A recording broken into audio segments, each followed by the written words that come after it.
नमस्ते किसान साथियों, आशा करते हैं आप स्वस्थ होगे, मस्त होगे।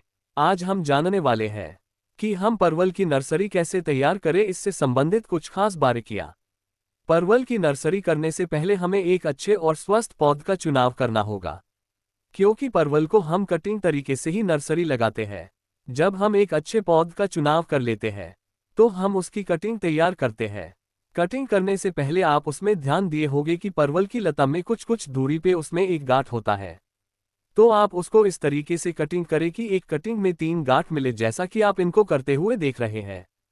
कटिंग तैयार करने के बाद उसको हम इकट्ठा कर लेते हैं। उसके बाद हम इसके लिए मिट्टी तैयार करेंगे। मिट्टी तैयार करने के लिए आपको सबसे पहले अच्छी मिट्टी का चुनाव करना होगा।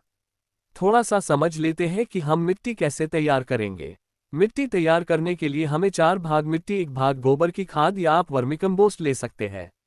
उसके बाद उसमें 1 भाग कोकोपीट को अच्छे से मिक्स कर लेंगे। मिक्स करने के बाद उसको पॉलीथिन में उसकी फिलिंग कर लेंगे। फिलिंग करने के बाद आप उसमें जो कटिंग किए हैं लगा सकते हैं। यहाँ पे एक बात का ध्यान देना बहुत जरूरी है, जो हम आप लोग को पहले बताए थे कि आप जब कटिंग करें तो ध्यान रखें कि उसमें 3 गांठ हो।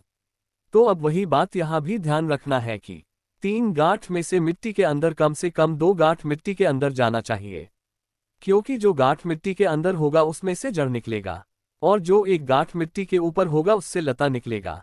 हाँ, यहाँ एक और बात पे ध्यान देने की जरूरत है कि परवल में नर और मादा पौध दोनों अलग अलग होते हैं, तो आपको दोनों की नर्सरी तैयार करनी होगी।